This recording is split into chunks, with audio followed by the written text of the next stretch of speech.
Bon, dites-moi, j'y faisais déjà allusion au début, mais vous n'écoutiez déjà pas, alors je vais me répéter. Vous êtes ridicule assis comme ça. Non, mais c'est pas de votre faute, mais... Non, regardez-vous les uns les autres, vous êtes grotesques posés comme ça sur votre cul, enfin... C'est pas de votre faute, c'est la position assise qui est grotesque, vous voyez.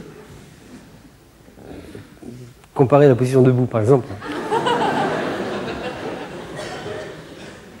Non, mais, écoutez, quand je pense à tout ce qu'on peut faire d'intéressant avec des fesses, alors que vous en êtes réduit à stagner, là, bêtement, bien rangé, bien carré, bien propre, les petites cuisses bien droites, bien parallèles, les petits pieds bien à plat sur la moquette.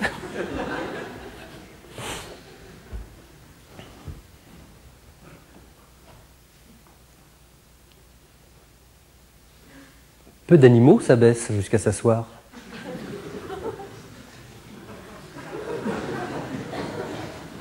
Le hibou se perche. La chauve-souris se pend. Le serpent se lave. Le hamster.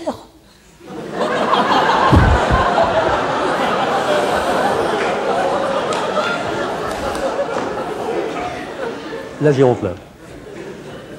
C'est Hugo qui disait que les calembours, c'est des pets de l'esprit.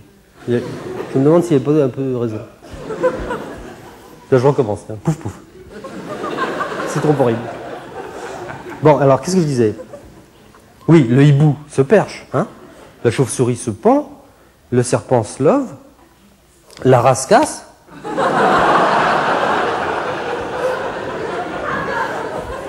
Le cheval se couche.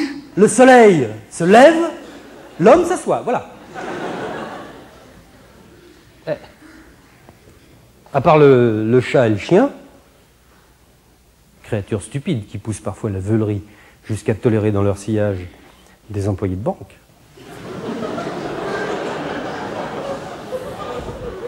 Dont ils lèchent la main, quand ce n'est pas la femme.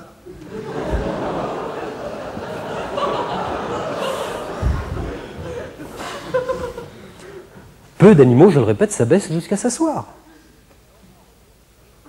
Et encore, on dit le chien. Mais le chien n'est jamais véritablement assis. Ah non.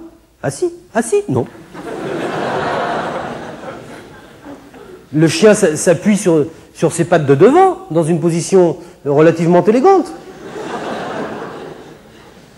Alors que je suis désolé, mais l'employé de banque, non. Non.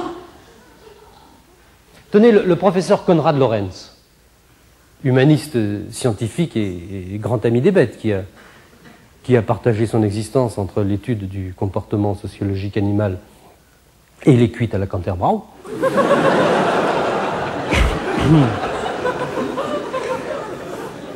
Eh bien, le professeur Lorenz l'a très bien vérifié lui-même dans son laboratoire bavarois, ce que je suis en train de vous dire là. Non, non, sérieusement, d'ailleurs. D'ailleurs, si vous voulez, vous pouvez refaire l'expérience chez vous, c'est pas très compliqué. Il suffit d'avoir sous la main quelques épagnols bretons et quelques employés de banque. Donc, je peux vous refaire grossièrement le schéma de cette expérience, vous allez voir, c'est très clair. Voilà. Si nous asseyons, vous notez, hein, si nous asseyons côte à côte, oui, c'est important que ce soit côte à côte pour comparer, quoi. Si nous asseyons côte à côte un employé de banque que nous appellerons A, mais quoi, elle est folle, elle? Non mais qu'est-ce que j'ai dit là? C'est pas... Non mais... parce que j'ai dit qu'un employé de banque s'appelle A? Non mais... Donc vous barrez les autres. Eh, non mais on s'en fout du nom de l'employé de banque, c'est pas ça qui compte. Hein. C'est JA comme un point A, vous voyez? Non, vous êtes allé à l'école quelques jours dans votre existence. Ça n'est jamais qu'un symbole, hein. C'est tout, il pourrait s'appeler autrement. Voilà. Non, ne m'interrompez plus, parce que vous savez, je suis plutôt littéraire que scientifique, j'ai quelques peines à suivre ce raisonnement moi-même. Non, ça c'est gentil. Alors je recommence, pouf pouf. Alors, si nous asseyons côte à côte un employé de banque que nous appellerons A, et un épagnol breton que nous appellerons Catherine.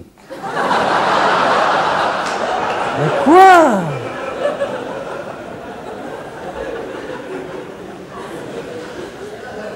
En hommage à Catherine de Médicis, qui était pas mal poilue, elle aussi. Et si nous disons haut les mains, qu'est-ce qui se passe? Eh bien, si nous disons haut les mains, seuls les Pagnols bretons se cassent la gueule. L'employé de banque, pour sa part, reste assis dans cette posture niaise qui est présentement la vôtre, et cela jusqu'à ce que l'agresseur se tire avec la caisse, ce que je ne vais plus tarder à faire moi-même maintenant.